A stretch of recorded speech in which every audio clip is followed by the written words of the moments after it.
Alright everyone, আজ আবার বেরিয়ে পড়লাম নতুন একটা জায়গার উদ্দেশ্যে। এবং অলরেডি তোমরা তো টাইটেল ও থাম্বনেল থেকে জায়গাটার নাম দেখেই নিয়েছো এবং জায়গাটা কেমন হতে পারে সেটারও একটু ঝলক দেখেই নিয়েছো। সো দেরি না করে চলো তোমাদের সাথে শেয়ার করি এবং তোমরা কিভাবে যাবে সেটাও আমি ভিডিওতে শেয়ার করব। সো ফার্স্ট লোকাল ট্রেন ধরে তোমরা যে কোনো line, chord line, main line, Howrah Bardhaman local ধরে বর্ধমান স্টেশন তোমাদেরকে পৌঁছতে হবে।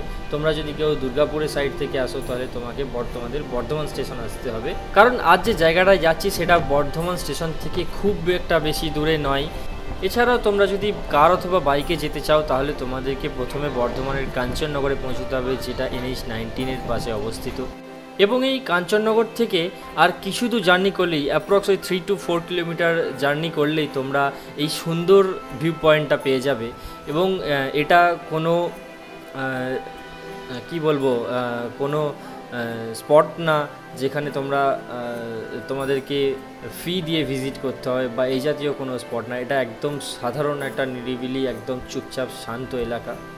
তবে জায়গাটা আরও ভালো করে দেখানোর আগে তোমাদেরকে ম্যাপটা খানিকটা দেখিয়ে নিই। কাঞ্চননগর থেকে তোমরা 2-3টে রাস্তা পেয়ে যাবে এই জায়গাটিতে যাওয়ার জন্য, এবং এই জায়গাটি কোনো খ্যাতনামার নামে পরিচিত নয়, খুবই নিরিবিলি একটা জায়গা।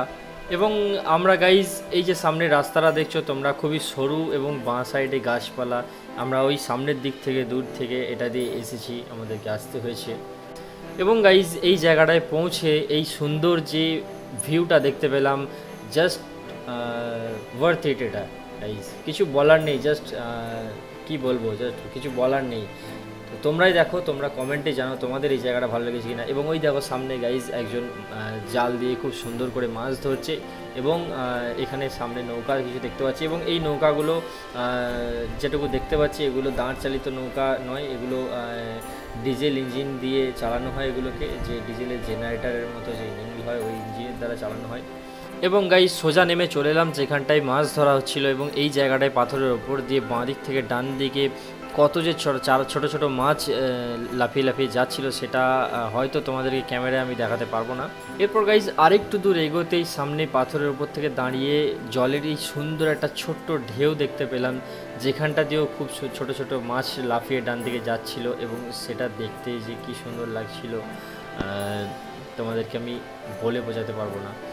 জল খুব বেশি থাকলে হয়তো এতটা নিচে আসতে পারতাম না, তবুও তখন একটা অন্যরকম ভিউ আমরা দেখতে পেতাম। এবং জল না থাকার জন্য, এখন বর্ষাকাল তবুও এত কম জল, সেজন্য আমরা এতটা নিচে আসতে পেরেছি এবং এই সুন্দর ভিউ তোমাদেরকে দেখাতে পেরেছি।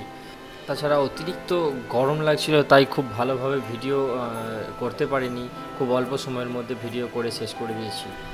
সো গাইজ সব কিছু মিলেমিশে এই সুন্দর নিরিবিলি জায়গাটা আমার তো খুব ভালো লেগেছে। তোমাদের কেমন লাগলো সেটা তোমরা কমেন্ট করে অবশ্যই জানিও।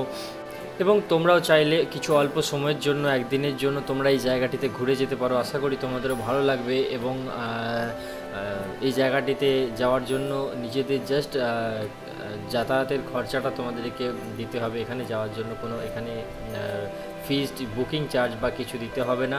সো আশা করি জায়গাটা তোমাদের ভালো লেগেছে এবং ভিডিওটা এখানেই শেষ করছি। ফিরে আসবো নতুন আবার একটা ভিডিও নিয়ে।